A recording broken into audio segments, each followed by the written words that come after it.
to Pace TV. I'm Jenny Robinson, and today we're excited to have as our guest Andy Friedenberg, the founder and director of the Cinema Society of San Diego.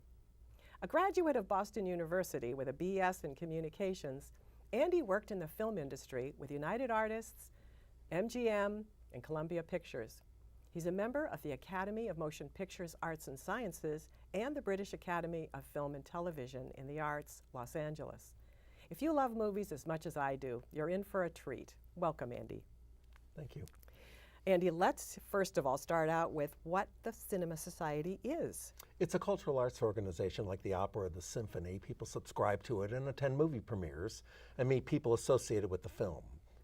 And they see movies every We month? do 3 a month from fall through spring, and it's very eclectic. I call it a journey through cinema. So about 18 films? Or? Actually more. We do about 25 to 30 in a season. Oh, wow. So every genre? Yes. Yes, from shorts to documentary features to foreign language films to art house films to commercial films. Art house meaning? Meaning independent films Okay. that may not Obscure have... ones that you Yeah. have found that... Obscure but not weird. Yeah, right.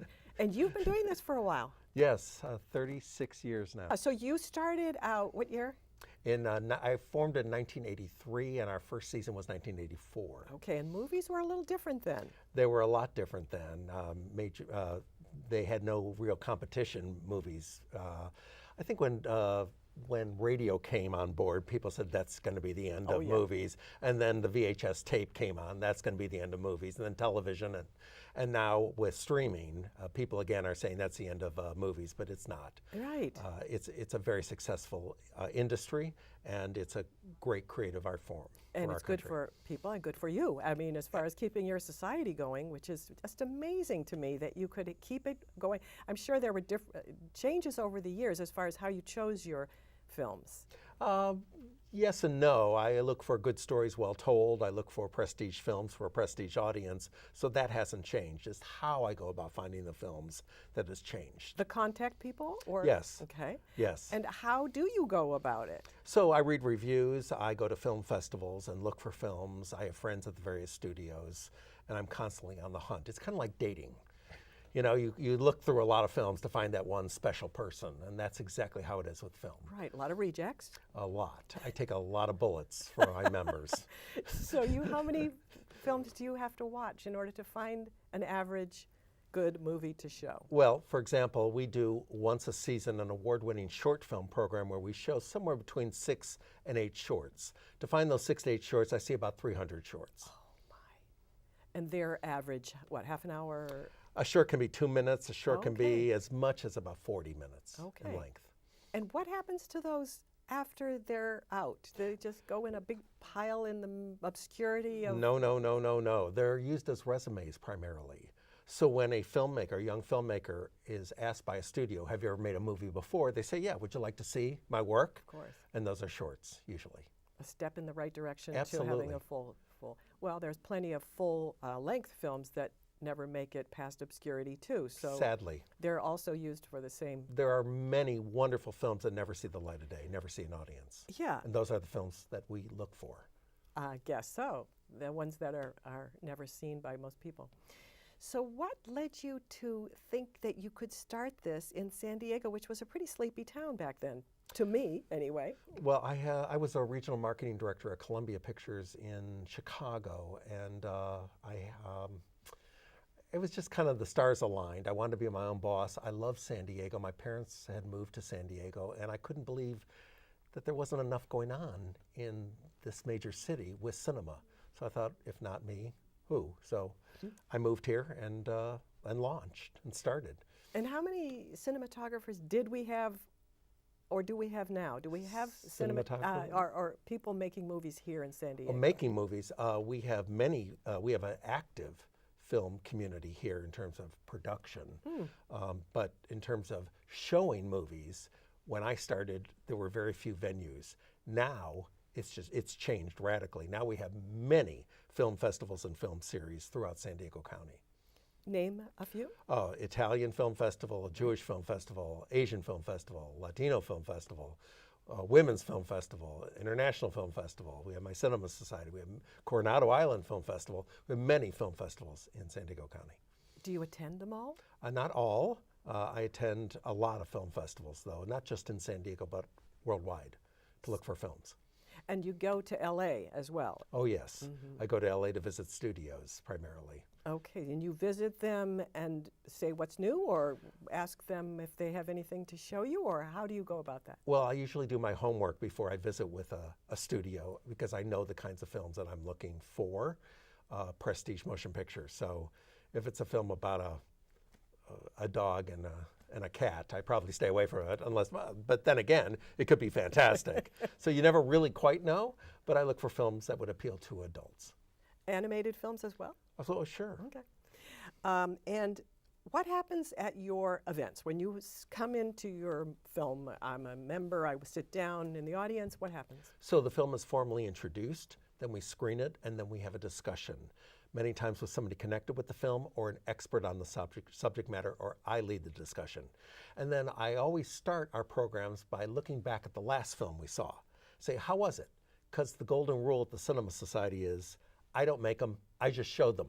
So I ask, with 5 being great and 1 being a complete waste of my time, how many give it a 5, 4, 3, 2, and 1? And then we talk about it. So I want to see what they're thinking.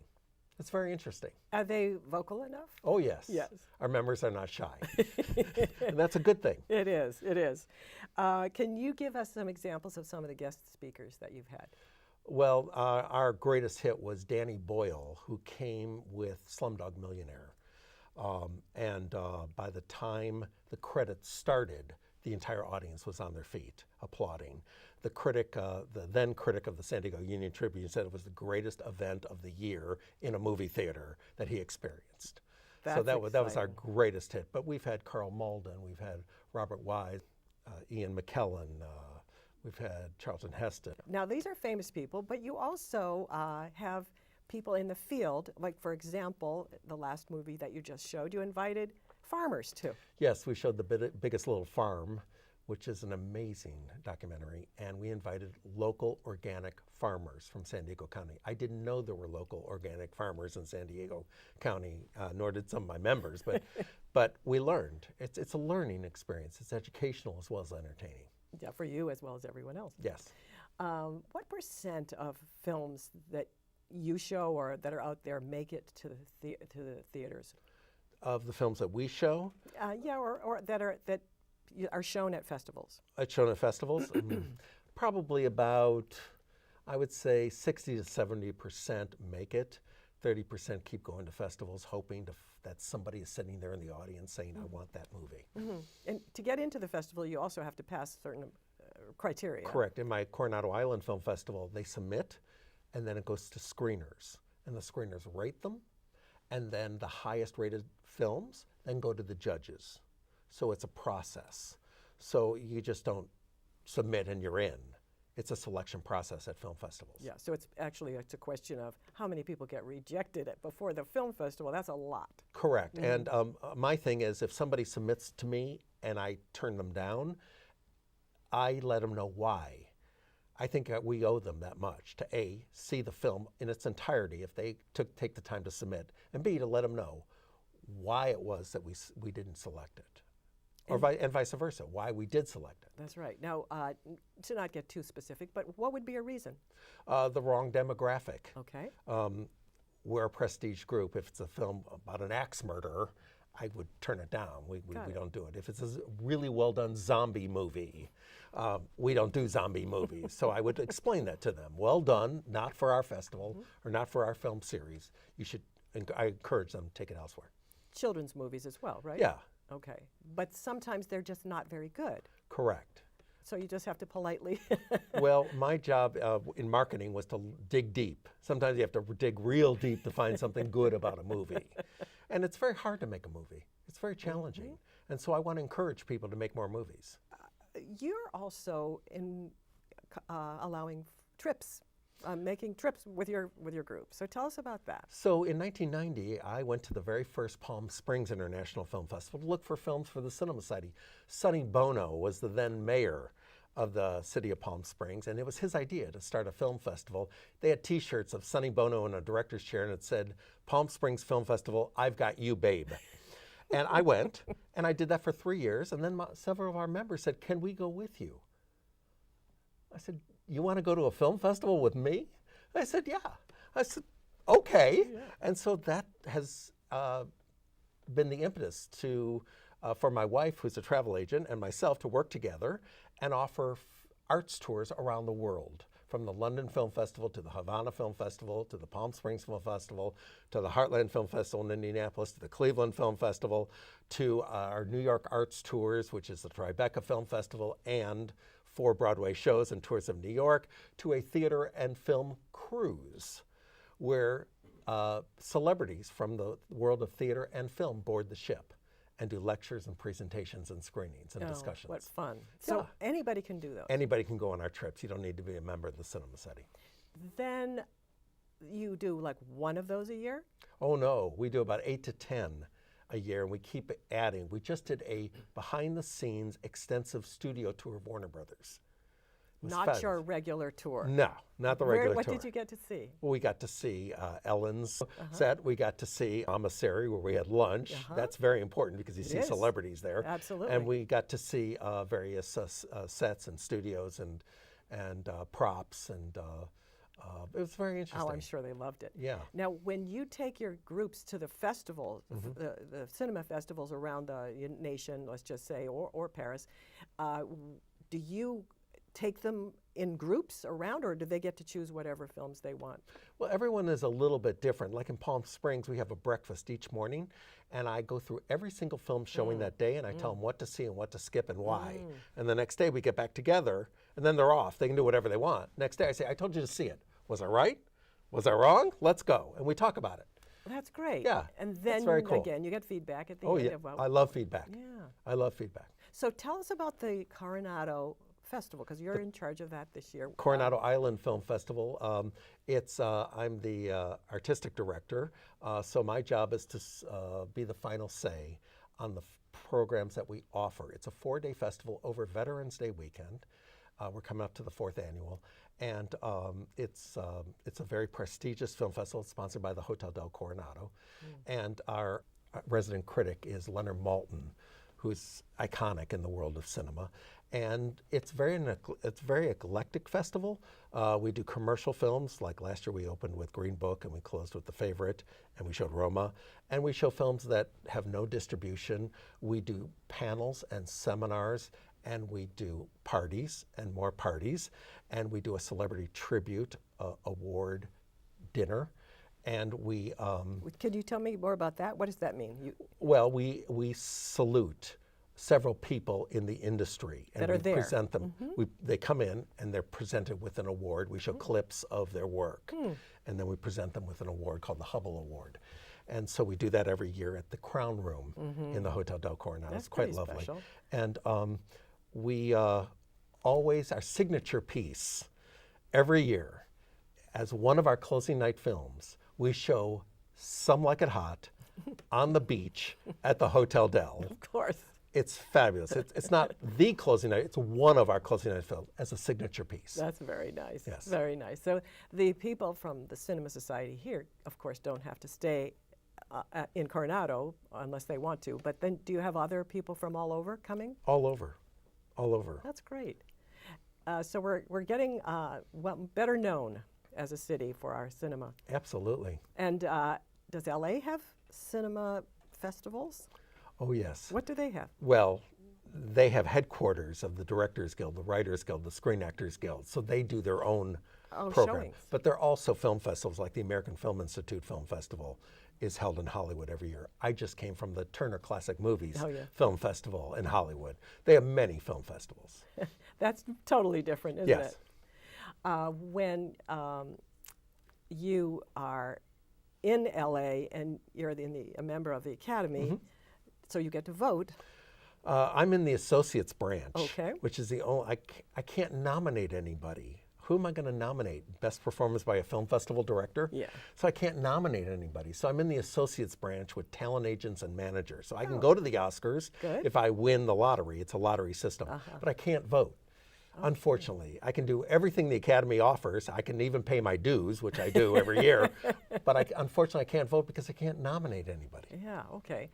And then what about the British? That I can nominate. That I vote on Very every good. year. Now, are they British films? Yes. Okay. All British films? Primarily British films. So you need to watch all those films as well. Yes. In addition to your own. Yes. Plus, I'm on the screening committee for their short film festival, the British Film Institute, British Film Academy Short Film Festival. I'm a screener for them. I'm also a screener for the Academy's short film program that they have. Now, are they Student Academy Awards, it's called. What? The Student Academy Awards. And many of the Student Academy Award winners go on to win Oscars. Not all, but many. So you're watching two different types of short subjects, or are they pretty much the same? No, they're all completely different. Yeah. I mean, they're all different. But many, they're narrative and they're documentary and animation. That's primarily what they are. Right. But they can be completely different titles. Sure. I'm always on the hunt for great shorts. And they're getting more and more creative. Oh, it's they are. amazing. Because you can make a film on an iPhone or an Android. You can make a film, you know, and at home. It's easy to make a film now. Right. And they're It's hard to make a good film. correct. But they're starting in high school now with making. Actually, they're starting elementary school. Yeah. I mean, they're really starting young, and this is great for the industry. Right, because they're just going to get better and better Absolutely. as they grow. How do you stay current? I know you watch a lot of films. You get every magazine, or I guess they're online now. You don't get paper anymore. Is there any other way that you can stay current? Well, I read the trades, which is Daily Variety and Hollywood Reporter and Box Office Magazine and Film Journal. I read every magazine and journal in the film industry. And as you said, I read reviews constantly. I'm constantly looking. And how do you take a review? How do I what? How do you take it? I mean, when I read a review, I pretty much, if I read two of them and they're both negative, I say, well, I probably won't want that. Actually, I'm with the rule of three. Okay. If three say it stinks, I start to believe it. Yeah. If I go to a film festival and three people say, this was the most amazing film, and they're not together, these are three separate people say, I just saw the most amazing, I start to believe it. And then I say, okay, I'll take a look at it. Right. So I go with the group of rule of three. Right. And sometimes I go with a particular person that I've liked in other movies. If they're careful about their movies they choose, usually you can hope that they'll do You it. hope. Mm-hmm. Do you have a passion for particular old films? Old films? Yeah. I love old films. I love it. They don't make them like they used to. Do you have a collection? Yes, I have many, many films, and it starts with silent films. I used to run the silent film series for the San Diego Symphony, so I'm in love with silent films, with orchestra or with piano or with organ. Are they still doing that? Last I heard they were. I think that your job would be rewarding because you get to see a lot of movies too. It's not a job. It's my life, and I love my life, and I'm blessed to have this life. I do see a lot of movies, which is a great thing. It's even better when I like what I see, because if you don't like a movie, a feature-length film usually runs 90 to 120 minutes. That's 90 to 120 minutes I'll never get back. That's gone. So I hope that it's time well spent when I select the films that I want to see. When I go to Berlin for the film festival, a lot of the films I've never heard of, so I take a chance. Some of the films that I go see, I can't even pronounce the title, let alone know what it's about. But it doesn't really matter. It's about the presentation, how well it's crafted, and how involving the film becomes. So in Berlin, are they in German? The German films are German, the Swiss films that submit are Swiss, but there's always English subtitles. So when people make films on iPhones, and they're very good and creative in high school and so forth, what happens when you compare that to a well done, movie without, with regular cameras, with good cameras? Well, film's a film. It's just the quality of the film is reduced because you don't have the right equipment to make a slick Hollywood type movie. And the track is different.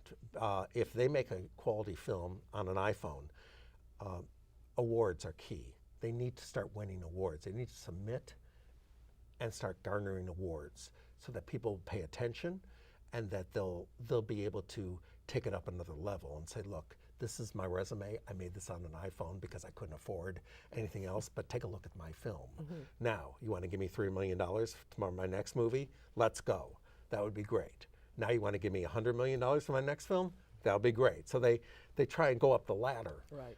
I know a young man who we honored him when he was a student in LA. He made animated shorts for school, and he's now the president of Pixar. Pete Docter, he did Monsters, Inc., he did Up, but he started as a student making animated shorts. By for school. himself. By himself. That would be He's now the president of Pixar. Well, he was willing to work really hard at that. He's just talented. There's an Idlewild Film Festival that I've been to, and they have student day where you watch 8 hours of student work, and they're done, I think, not iPhones. I think they're done with a little more professional camera. But I was so impressed with how they are incorporating drama and with no money. I mean, they have no money to do this with.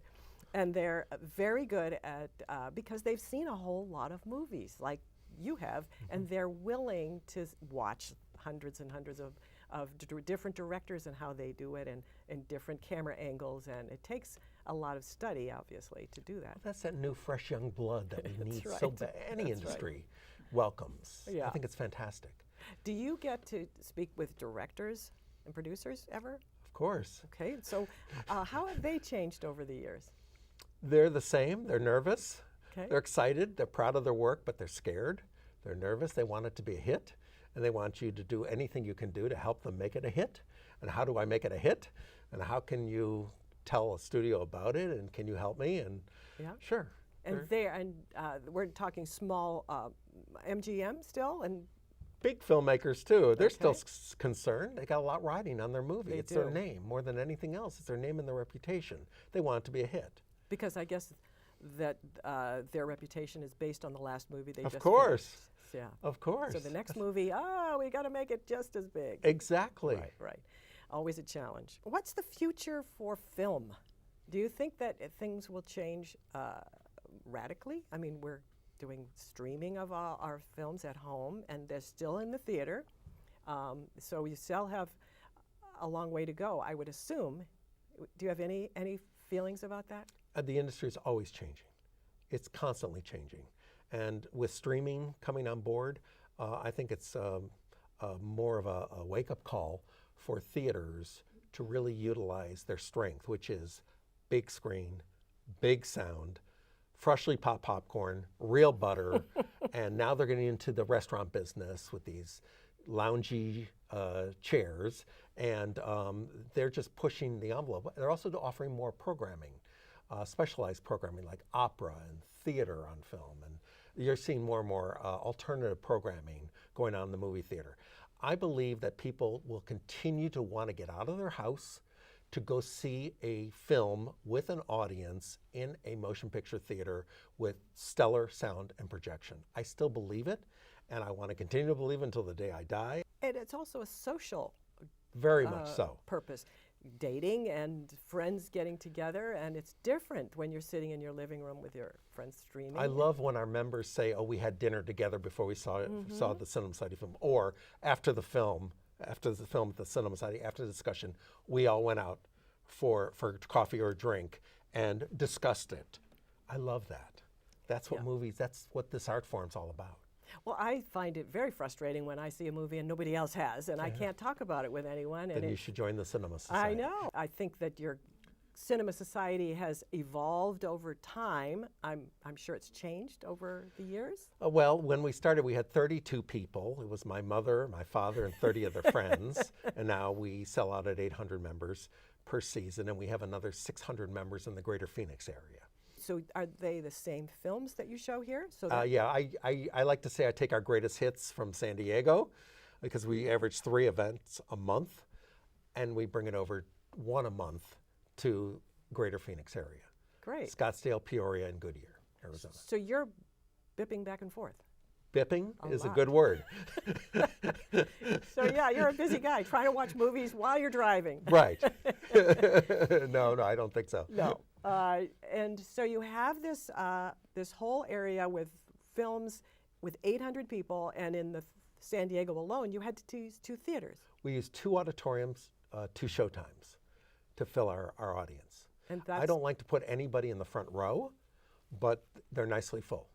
Yes, and the theater loves you. Yes, I would think. they do love me, Yeah, and of course, as they should. as they should. Yeah, we're on Tuesdays, so that's usually traditionally a slow slower night. Right. So the theater itself is doing better for the opera because the opera is now loving the fact that they're showing their some of their programs in the theater, aren't Yes. they? Yes, and the symphony as well. Yes.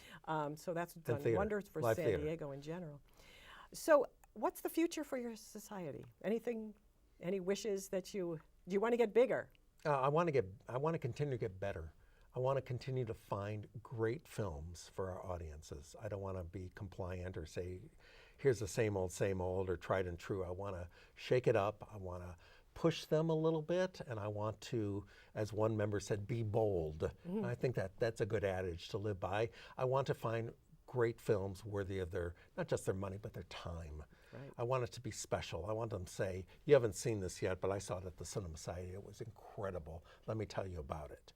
Because I know when I've shown a really great film, and I hope they're all great, because my phone rings. Hi, I just had lunch with one of your members. They were telling me about last night.